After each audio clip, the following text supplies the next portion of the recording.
અને એના માટે હું મારી બંસરીનો નાદ કરું છું। હે ગિરિધર, એટલી કૃપા કરજે કે તારે હવે મારી ટચલી આંગળીથી એક વેત ઊંચું થવાનું, અને જો આવું ન કરે તો તને મારી બાંસરીના સોગંદ। અને આમ જ્યાં ભગવાને કીધું, જમણા હાથે લલિત ત્રિભંગી થયા અને જ્યાં બંસરીનો નાદ શ્રવણ કર્યો, કાયદેસર કથા છે કે ગોવર્ધનનાથ ભગવાનની એક ટચલી આંગળીથી એક ફૂટ સુધી ઊંચા ઉઠ્યા। ભગવાને હાથ લઈ લીધા। હવે કેવલ ને કેવલ ભગવાનની વાંસળી વાગે છે અને વાંસળીના સૂર ઉપર ગોવર્ધન ઊભા છે। પછી ઇન્દ્રને જે અહંકાર હતો એ અહંકાર દૂર થયો। ઇન્દ્રએ એકાંતમાં આવી અને ભગવાનની સ્તુતિ કરી। ભગવાનને પ્રાર્થના કરી કે બ્રહ્માજી જેવા દેવતાઓને જો પણ તમારાથી મોહ થતો હોય તો પરમાત્મા, મને અહંકાર થયો અને તમે મારા ઉપર કૃપા કરી મારો અહંકાર દૂર થયો। ભગવાનને કહે છે, વિશુદ્ધ સત્વં તવ ધામ શાંતમ તપોમયં ધ્વસ્તરજસ્તમસ્કં માયામયો ગુણસંપ્રવાહો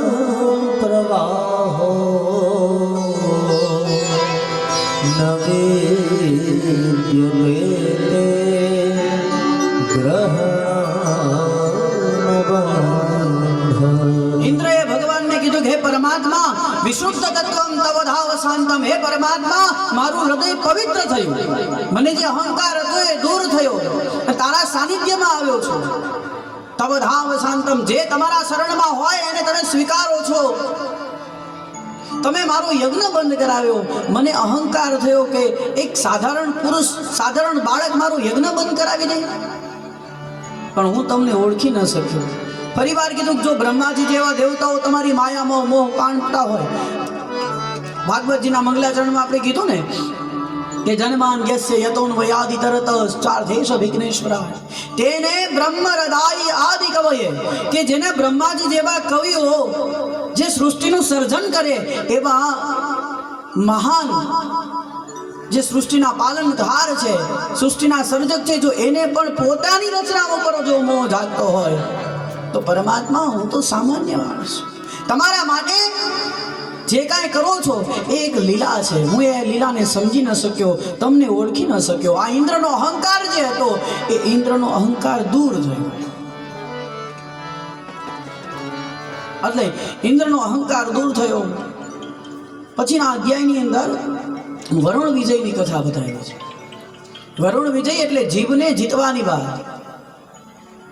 જ્ઞાન માર્ગની અંદર સાધ્યને માટે સિદ્ધ થવું હોય તો સૌથી પહેલા જે આપણા રસો છે, જીભના જે સ્વાદ છે એને જીતી લેવા પડે। જે માણસ પોતાના જીભના સ્વાદને જીતી લે એ પોતાના પ્રગતિના માર્ગ સુધી પહોંચી શકે। કારણ કે બધાને પોતાના જીભના સ્વાદનું મહત્વ છે। ભક્તિ માર્ગની અંદર સાધ્ય સિદ્ધ થાય તો જ ભગવાન સુધી પહોંચી શકાય, તો જ સાધન સિદ્ધ થાય। ગોપ ગોવાળિયાઓ વ્રત તપ જપ બધું જ કરે છે, કારણ કે જ્યાં પરમાત્મા આવે ત્યાં પરમાત્માની માયા આપોઆપ આવે, ભગવાનની ભક્તિ આપોઆપ આવે, એને લેવા જવી ન પડે। એટલા માટે નંદ બાબાને 11 એકાદશીનું વ્રત છે। વહેલી સવારમાં બ્રહ્મ મુહૂર્તમાં જાગી અને નંદ બાબા યમુનાજીના ધરાની અંદર સ્નાન કરવા માટે ગયા। સ્નાન કરી અને જેવા સ્નાન કરવા માટે ધરાની અંદર પધાર્યા એવા વરુણના દૂતો આવી અને ભગવાનને નંદ બાબાને પાતાળની અંદર લઈ ગયા।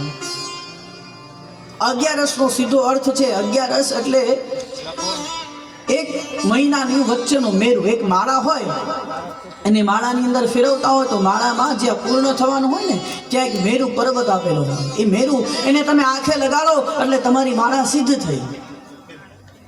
અને એકાદશી એ વચ્ચેનો એક સ્થિર સ્તંભ છે।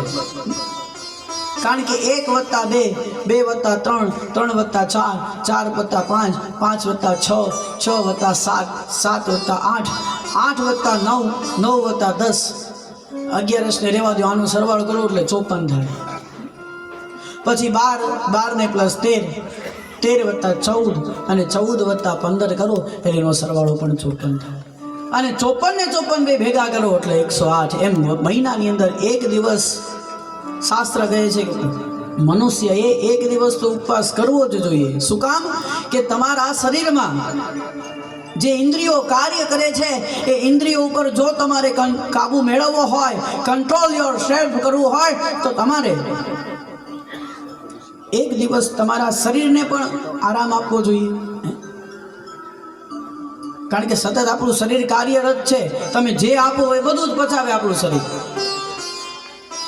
તો એ શરીરને બધું પચાવવા માટે પણ એક દિવસ આરામ શરીરને. પણ આપણે એકાદશીના દિવસે એવું કરીએ નહીં. તો અહીંયા વરુણના દૂતો આવી વસુદેવ નંદ બાબાને પાતાળની અંદર લઈ ગયા. ભગવાનની ખબર પડી.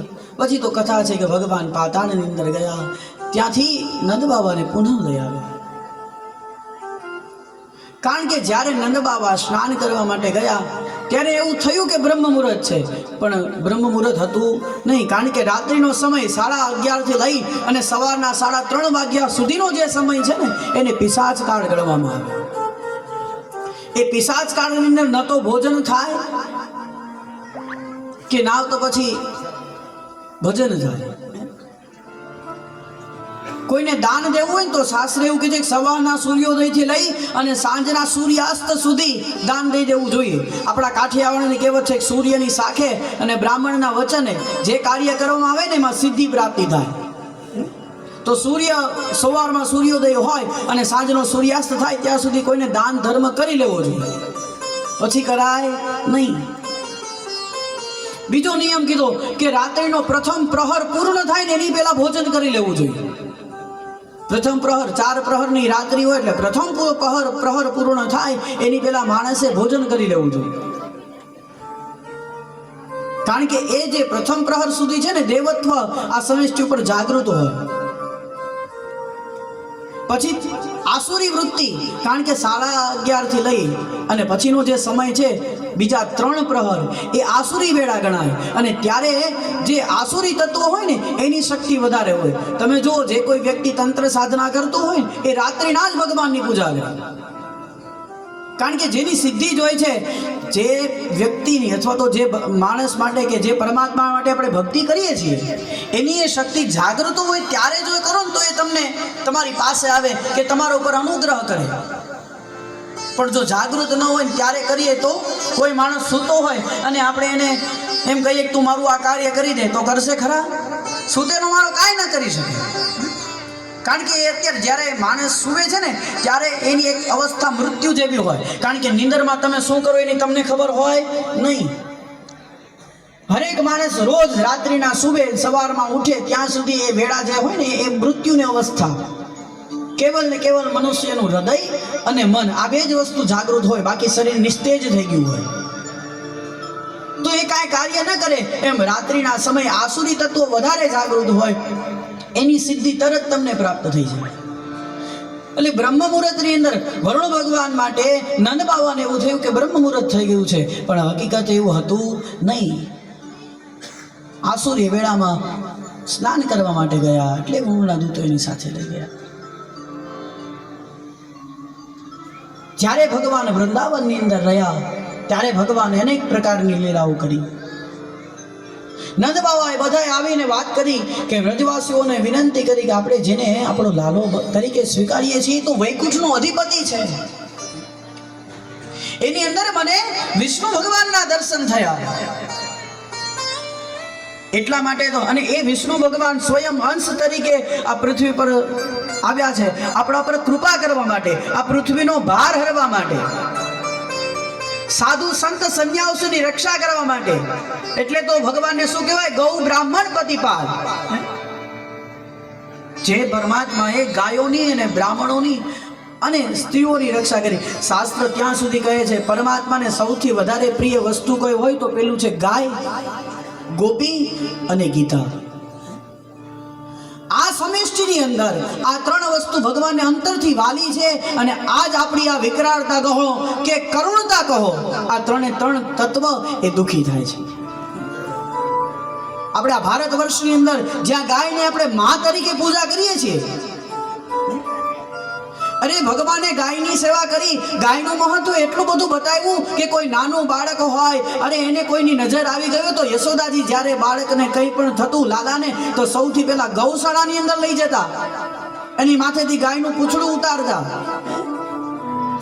આપણા ઘરની અંદર આપણી પહેલી પરંપરા એવી હતી કે જ્યારે પણ ઘરની અંદર લાદી હતી નહીં ને ટાઇલ્સ, ત્યારે સૌથી પહેલા એ ગાયનું છાણ ભેગું કરી અને માટીથી એને લીપન કરવામાં આવતું. કારણ કે જમીન ઘર એ મંદિર છે અને એ મંદિર પવિત્ર રહે એટલા માટે ગાયના છાણથી જ લીપન કરવામાં આવતું હતું. અને પરમાત્મા જ્યાં સુધી વૃંદાવનમાં રહ્યા, કથા કહે છે કે 11 વર્ષ ને 52 દિવસના પરમાત્મા થયા, ત્યાં સુધી વૃંદાવનમાં રહ્યા અને ત્યાં સુધી ભગવાને ગાયની સેવા કરી. જગતનો પાલનહાર જો ગાયની સેવા કરવા માટે આવતો હોય, જગતનો તાજ જે સંસારને તારે છે, જેના દ્વારા સમષ્ટિ જન્મે છે, જેના દ્વારા સમષ્ટિ નાશ પામે છે, એક પરમાત્માનું અણુ દૂર થઈ જાય તો મને તમે જાગી ન શકે. ઈ પરમાત્મા જો ગાયની સેવા કરવા માટે આવતો તો આપણે તમે તો સામાન્ય માણસ. એટલે આજની આપણી એ કરુણતા છે કે જ્યાં ભગવાને ભારત વર્ષમાં આપણે બધા એટલા બધા પવિત્ર કહેવાય અને એટલા બધા ભાગ્યશાળી કહેવાય કે ભારતને ભગવાને કર્મભૂમિ કીધી છે. અને એ કર્મભૂમિમાં પરમાત્મા આવ્યા અને એ કર્મભૂમિમાં ગાયની સેવા પરમાત્માએ કરીને એ ગાય આપણા કારણે દુઃખી થાય છે. ગાયની અંદર 33 કરોડ દેવતાઓ છે એવું માનીએ છીએ, એવું સાંભળીએ છીએ, પણ સ્વીકાર કરીએ છીએ ખરા? આમાંથી કેવો કેટલા જણા સ્વીકાર કરે છે? કોઈ જ નહીં. કારણ કે જો આપણે સ્વીકાર કરતા હોય તો આપણી ઘરે ગાય આવે ને એને આપણે લાકડી મારીએ નહીં. જો આપણે એ વસ્તુ સ્વીકારતા હોય કે આની અંદર પરમાત્મા છે, કે આમાં 33 કરોડ દેવતાઓ છે, જેવું આપણે માનતા હોત, એ વસ્તુને આપણે સ્વીકારી લીધી હોત તો ગાયને આપણે આપણું હેઠું ન ખવડાવતા હોત. એક વસ્તુ વિચાર તો કરો, તમને પણ પોતાના દીકરાનું હેઠું ખાવું ગમતું ન હોય તો આ તો જગતની માં છે, આપણે એને આપણો હેઠવાડ જમાડીએ. બીજી વસ્તુ પરમાત્માએ કીધી ગોપી. વૃંદાવનમાં ભગવાન રહ્યા અને નિષ્કામ ભક્તિથી ભગવાને બધાને અપનાવ્યા. ભગવાને જે જે લીલા કરી એમાં ક્યાંય પણ કામની ભાવના નહીં. ગોપીઓનું જે વસ્ત્રહરણની કથા છે એમાં પણ પરમાત્માએ કીધું તમારી અને મારી વચ્ચે જે વસ્ત્રનું આવરણ છે ને એ ન જોઈએ. તો ભગવાને એને પણ સ્વીકાર્યા, એમાં કોઈ ભગવાનની કામ ભાવના નથી, બધાને ભગવાને અપનાવ્યા. આજે જે ગોપીની ભગવાને સેવા કરીને જે ભારતની નારી, આપણી બેન દીકરી સુરક્ષિત નથી ત્યાં સુધી છે કે આપણી બેનને કે આપણી દીકરીને આપણી સામે મોઢું બાંધીને નીકળવું પડે. આપણે કઈ વિકરાળતામાં જીવીએ છીએ.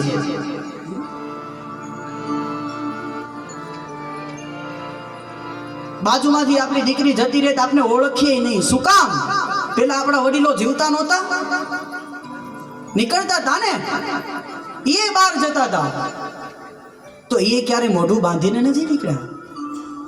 આપણી માતા બહેનો વર્ષો પહેલા હતા જ આ સમષ્ટિમાં, કારણ કે ભગવાને યુગલ સ્વરૂપ ભગવાને ધારણ કર્યું. બ્રહ્માજીએ પોતાના વામભાગમાંથી મનુ અને શત્રુઓ ઉત્પન્ન થયા. મૈથુનની સૃષ્ટિ ત્યારથી થઈ, તો ત્યારે પણ સ્ત્રી તત્વ તો હતું જ. ત્યારે એની સાથે આવું કંઈ થતું નહીં. એટલા માટે ત્યારે એ સ્ત્રી સુરક્ષિત હતી, એટલા માટે એ ક્યારે મુખને ઢાંકીને ન નીકળતી. અને આજે એ સ્ત્રીને આજે ત્યાં સુધી શાસ્ત્ર કહે છે કે આપણી બેનને કે આપણી દીકરીને આપણાથી એ ડર લાગે છે. કારણ કે કોના મનમાં શું ચાલે છે કેમ ખબર પડે. આપણી આ કરુણતા છે ભાઈ. અહીંયા બેસીને હું કોઈને બોધ દેવા માટે નથી આવ્યો. આ તો કથા છે, મારું કર્મ છે. વ્યાસાય વિષ્ણુ રૂપાય વ્યાસ રૂપાય વિષ્ણવે. અહીંયા હું કથા નથી કરતો, હું તમને જ્ઞાન નથી દેતો. આ તો પરમાત્મા જે કાંઈ બોલાવે એ હું તમારું માધ્યમ બનીને તમારી પાસે છું, બાકી હું કથા નથી કરતો. એક માધ્યમ છું અને ભગવાન બોલાવેલા આપણે બોલીએ છીએ. એટલે ભગવાનને વાલી ગોપી એ પણ આજ દુનિયામાં સુરક્ષિત નથી. અને ત્રીજું ગીતાજી. તમે બીજા કોઈ પણ ધર્મમાં જાઓ, ક્રિશ્ચન લોકોને એવું કહો કે આપણો ધર્મ ગ્રંથ કયો છે, તો કહેશે બાઇબલ. પછી તમે ત્યાંથી આગળ જઈ અને યવનોને જઈને પૂછો, એટલે કે મુસલમાનને જઈને પૂછો, ભાઈ તારો ધર્મ ગ્રંથ કયો, તો કહેશે કુરાન. એ ક્યારે ભૂલમાંય કુરાનનું અપમાન નહીં કરે. નાયા ધોયા વિના કુરાનને અડશે નહીં. અને આપણા છોકરાઓને પૂછો તો કે આપણો ધર્મ ગ્રંથ કયો છે, ખબર છે ખરા? આપણા સંતાન અરે અહીંયા બેઠા છે એમાંથી અડધાને નહીં ખબર હોય. ખબર છે આમાંથી કયો? કોને ખબર છે કે આપણો ધર્મ ગ્રંથ કયો છે? ખબર હોય ઊંચી આંગળી કરો તો આ વ્યાસપીઠ એને પણ વંદન કરશે. કયો છે ખબર? નથી ખબર. સાહેબ, આપણો ધર્મ ગ્રંથ ભગવાને કુરુક્ષેત્રના મેદાનની અંદર જે અર્જુનને 700 શ્લોક અને 18 અધ્યાયની અંદર જે ગીતાજી કીધા ને, એ ગીતાજી બધાનું કલ્યાણ કરવા માટે, આખા જગતનું કલ્યાણ કરવા માટે ભગવાને કીધું. એટલે એ આપણો ધર્મ ગ્રંથ એ ગીતાજી છે. આખી ગીતાજી વાંચી લ્યો. ક્યાંય એવું નથી લખ્યું કે હિન્દુ જ વાંચે કે પછી કોઈ એક પણ જ્ઞાતિનો ઉલ્લેખ કરીને આ ગ્રંથ કહેવામાં ન આવ્યો. ભગવાને બધાનું કલ્યાણ થાય એટલા માટે આ ગ્રંથ કીધો. અરે ક્યારે પણ મુસીબતમાં હોય અને મસ્તકની અંદર કોઈ વિચાર આવતો ન હોય અને એ સમયે તમે ગીતાજી ખોલીને કોઈ પણ અધ્યાયનો કોઈ પણ શ્લોક વાંચી લો. મારું શાસ્ત્ર એવું કહે છે, દ્વારિકાનાથની એટલી એની અંદર કૃપા છે કે તમે કંઈ પણ પ્રશ્ન હશે એનો ઉકેલ ગીતાજીમાંથી મળી જશે ને મળી જશે. તો આ પરમાત્માએ તો જે વૈકુંઠના અધિપતિ આજે નંદ બાબા પાસે ગોપ ગોવાળોને સેવા કરવા માટે આવ્યા છે. એટલા માટે બધા કહે કે વૃંદાવન છે વાલું વૈકુંઠની. અમારે વૈકુંઠ નથી જવું, અમને વૃંદાવનમાં રાખો. બીજી વસ્તુ, ભગવાને ગોષ્ઠી લીલા કરી. આમાં ભગવાન સખાઓ સાથે વાત્સલ્ય ભાવથી જોડાણા. કારણ કે યાદૃશિર ભાવના સિદ્ધિર ભવતી તાદૃશી.